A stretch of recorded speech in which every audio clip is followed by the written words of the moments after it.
Welcome back, folks. Well, as we prepare to squeeze the last few drops of paint out of today's colourful palette, let's rejoin popular pastel artist Vic Bearcroft as he returns to add the finishing touches to today's Try Your Hand At project. Enjoy. Hi, welcome back. So earlier in the programme you saw us do the first 3 stages of our zebra painting. Now we're going to do the final 2 stages, beginning with the detail. This is stage 4.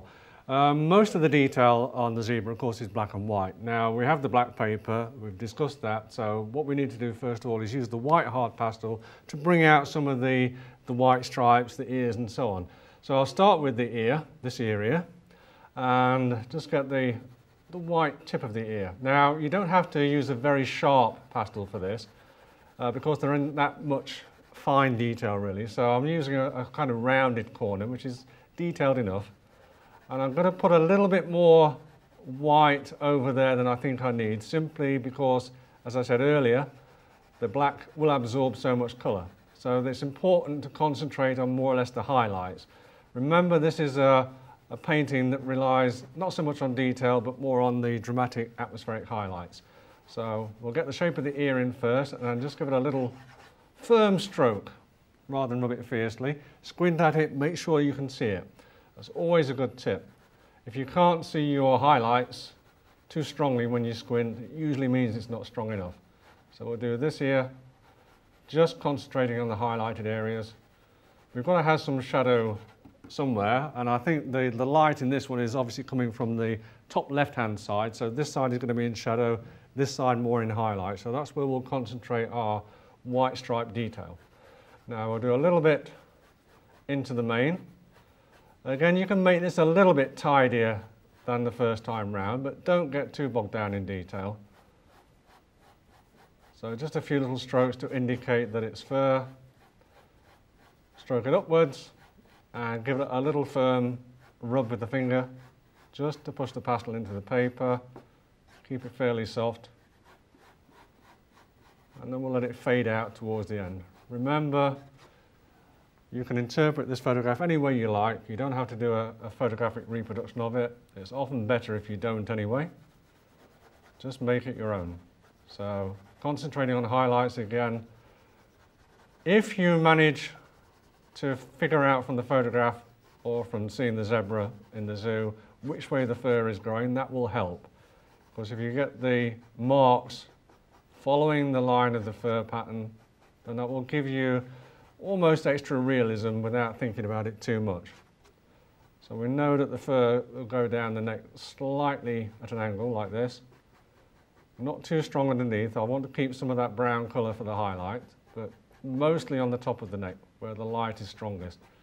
So again, if you squint at it and that bit isn't bright enough, just add a little touch more white to it. And again, let it fade out down here. Remember, above all, like I said, it's your interpretation that counts. You don't have to make it photographically realistic, especially on the black, because the black paper will give you bags and bags of atmosphere anyway. All you've got to remember is to have a little bit of patience with the black, let it work with you, don't try and fight it. So it will absorb a lot of colour, but it'll also make your highlights a lot stronger too. That's probably about right.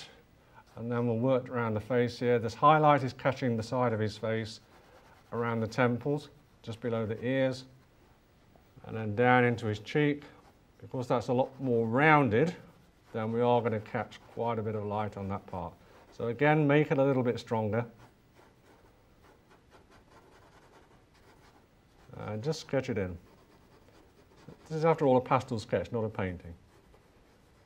It becomes a painting, by the way, if you actually cover all the background with pastel as well. But in this case, we're leaving the background as black paper, so it's officially a pastel sketch. Make it a little bit stronger around the eyes so the eye shape itself is brought out, around the cheeks. If you do get any stray pastel dust, and I happen to call that pastel dandruff, because it's highly visible on the black, then as long as you have a dry mouth, you can blow those extra bits of dust away quite happily. If you spit on it, you'll get spit spots, which is difficult to say and more difficult to remove. So always make sure if you're going to blow off any pastel dust, make sure you have a dry mouth. Now the highlights around the face are just about the bottom here because the light is coming from the left. So this is where we concentrate those highlights. Leave it pretty much as it is on the right hand side. Just enhance one or two of the white stripes there. It's mostly dark with a little bit of colour in it. We've got the colour already, so that's about it. Okay, so that's about as much detail as we want, I think. We don't want to go overboard in this sketch. What I'm going to do now is just move on to stage 5 and put the final highlights and contrast in. This is important because we've got a lot of black stripes here that have been diluted a little bit because of the white pastel going around it. So first of all, I'm going to use the black just to, if you like, highlight the black fur. Highlight the black bits with black. It may sound strange, but why not? If you can highlight lighter areas with white, why can't you highlight dark areas with black? Equally valid. All it does, of course, is strengthen those dark shadows, the black stripes, where we want it. We want it to be more visible. And of course, on black velour, it's important that you don't get greys where you want blacks. So, just here and there, mostly in the shadows again, sharpen up those black stripes. Eye, then we want a nice bit of definition in the eye. We can't see the pupil on our photograph, so we'll put it in. Remember the pupil on a zebra's eye, like horses, donkeys, and it's more closely related to the donkey, by the way, than a horse, then it's a horizontal pupil. So that has 360 degree, almost 360 degree vision to watch out for lions and things like that, of course. So there we are. And our final highlights, well, first of all, we'll pop a little bit of reflection in the eye just to bring it to life. Remembering the light is coming from the top left, so we put a little tiny bit of reflection there to show where the light's coming from.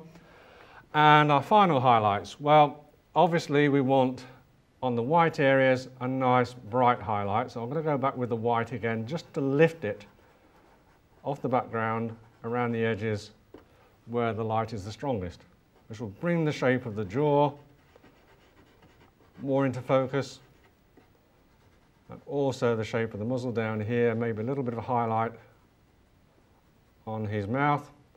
So we've got a nice bit of definition on the jawline, a bit around the eye, just make sure the eye stands out a little bit more, tips of the ears, anywhere where the light is catching particularly strongly, a little bit more on the top. And finally, I'm going to use the brown again for this reflected light underneath. So always think about using a different colour where your highlights are reflected, in other words, away from the main light source. And that will help to bring it out as well. And just a little touch around the other side. So we have a kind of reflected light which helps to bring the nose off the background, the ears, and a little bit on the mane too. So very quickly sketching a little bit of nice vivid browns. Touch more in the eye, I think. Sharpen that up. And final squint to make sure everything's there. And then we'll call our zebra sketch finished. Let's have a little quick recap of what we've done. We have our initial sketch with the trace down, our tonal sketch using the white pastel, then we have our blocking out the colours, the purples, the browns, which you can still see. They're not highly visible. This is why you need to put them on really strong. Then we had a little bit of detail, mostly with the white pastel. Finally, put our contrast in, our contrast with the black pastel to darken those black stripes, the highlights using the white, and a little bit of reflected highlight using the brown. And there we are, that's our finished zebra sketch. I hope you've enjoyed this, I hope you try it, and I'll see you again next time. Amazing work there, Vic. The black velour paper is perfect for creating simple and stunning pastel paintings. Fantastic. Well, folks, before we go and stock up on next week's Artist Essentials, we've just got time to answer a few viewers' questions. And remember, you can send us an email at asplashofpaint@saa.co.uk. Right, let's take a look at some of today's top questions. First of all, at my art group, some people use watercolour pans, but others use watercolour tube. What's the difference and which is best? Personally, I started off using watercolour pans. This is a hard cake of colour. As I got more into painting, I went on to tube watercolour. And the main reason for this is because I like to use thick, strong colours. Sometimes in the pictures when you want dark shadows or powerful skies, tubes are better. When a tube dries in your palette, leave it there and it turns into a pan in some respects. For me, I would always go for tubes, but it really is a personal choice. If you want to paint more transparent and soft and loose, then just use the pans instead. Second question, can I use hairspray to fix my pastel and charcoal pictures instead of the proper fixative? Well, for me, I've used hairspray in the past, and some people do, some people don't. If you use hairspray, especially on charcoal against white paper, it can discolour it eventually, turning it like a yellow colour. Try it, see what happens. It depends on the paper you're using and I guess the quality of the hairspray as well. But for me, I would actually use the proper fixative. Well, folks, I hope you've enjoyed getting closer to some of your favourite TV artists and that we've encouraged you to try something new. Join us next time for more inspirational advice and top tips and support on your artistic journey. We'll see you next time. If you'd like to receive a regular splash of paint, sign up to the SAA's free e-newsletter. Visit www.saa.co.uk and we'll make sure you get all the latest news, exclusive offers and events delivered direct to your desktop.